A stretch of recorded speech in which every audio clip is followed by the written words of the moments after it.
Hey guys, what's up? Welcome to another Tactical Tuesday. And today we're going to be discussing footwork. But before we get into that, I want to thank Rain City Tactical, as always, for being a huge sponsor of the channel. If you guys are in the Kent area of Washington and want to stop by the Rain City Shooting Center, I highly recommend it. They got a gun shop, tactical store, great people, great dudes.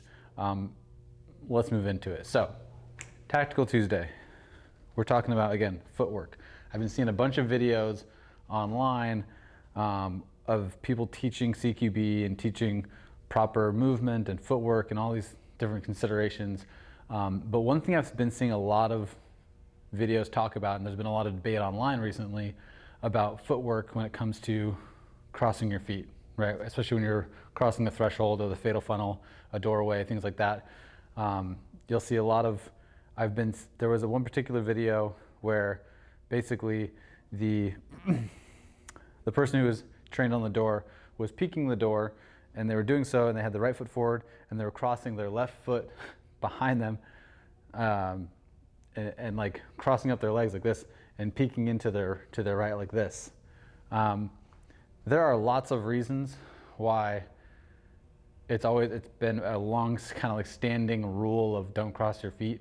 When I brought it up in one particular channel, I was told basically that I should just become an athlete and you should have no problem crossing your feet because all sorts of athletes do it all the time. They can run full sprints crossing their feet and have no problem. And while I'm sure that we can all go into a static, perfect environment and run through the same shoot house that we have every day for a few years and have probably run through the whole shoot house thousands of times, and you can probably get away maybe with some of this, you know, blah, blah, blah. There's really good reasons why we don't do that. One, when you're like this, you're off balance, right? Shooting from this position it's not that stable.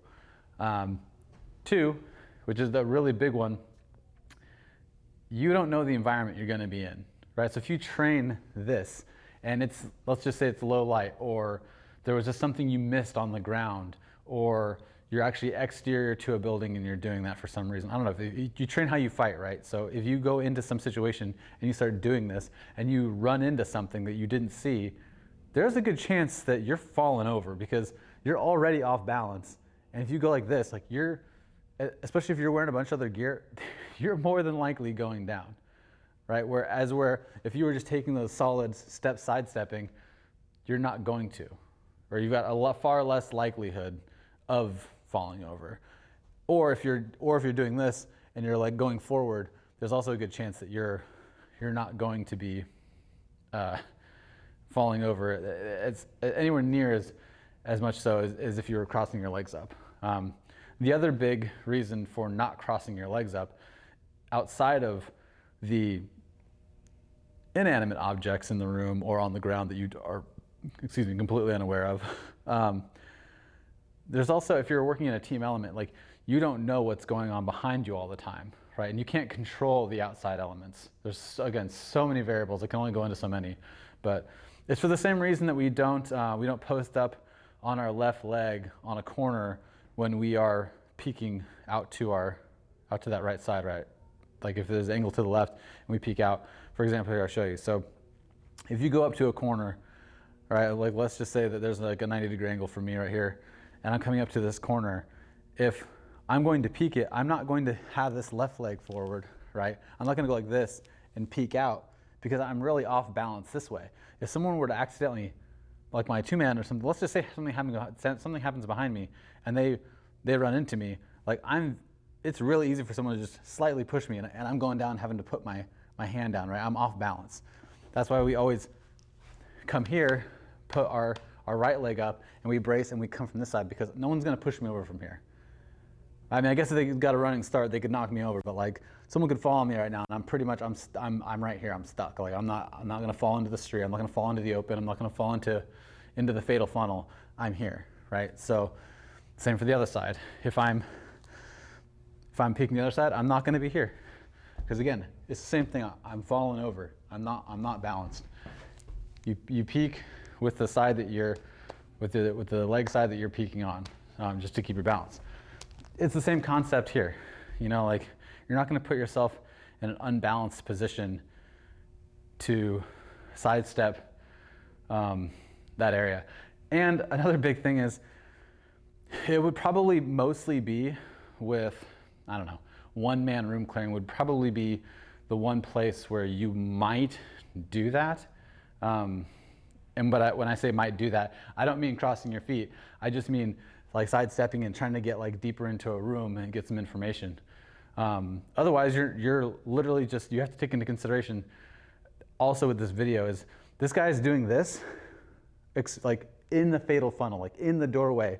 He's crossing his legs up and trying to clear the room from the outside to get that info, which is good. Yes, get as much info as you can before you go into a room.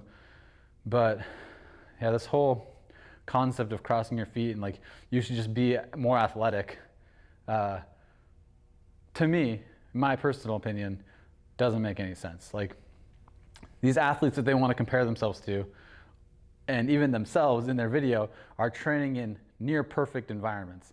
I saw one comment that was like, oh, well, if school bands or marching bands can run at full sprint with stuff on them, crossing their legs up and sidestepping and playing the drums, I should be able to cross my legs up and go through a room. Like, yeah, cool, they can do that.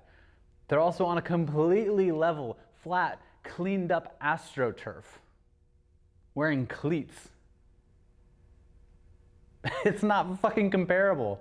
Like, you have to have a more realistic understanding and view of what you're actually training to fucking do. Unless the only thing you're training to do is go through a fucking shoot house and look fucking cool doing it, cool.